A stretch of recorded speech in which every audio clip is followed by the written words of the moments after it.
Okay, video 4.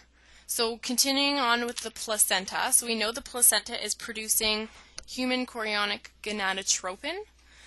So when we're looking at pregnancy tests, so when women take a pregnancy test, this is what they're looking for. Okay, so the placenta is producing HCG to maintain the endometrium, which means that there is a fertilized embedded embryo. So pregnancy tests are testing for this HCG hormone that the placenta is producing. Now, so it takes about 3 to 4 days for the ovum to actually reach the uterus. That's why when women are taking the pregnancy test, they can't take it immediately.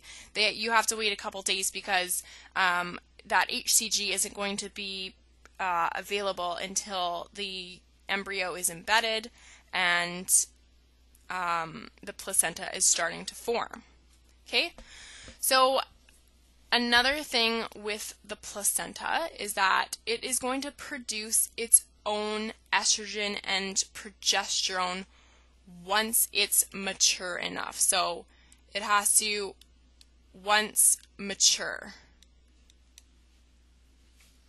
it's going to produce its own estrogen and progesterone. So the placenta matures and it's going to produce its own hormones.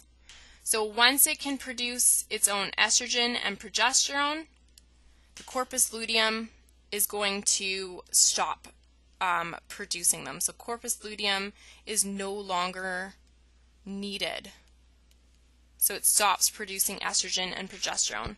Okay, so the placenta is now producing its own hormones to maintain the endometrium for that growing fetus. The corpus luteum is no longer needed to produce progesterone and estrogen for that purpose.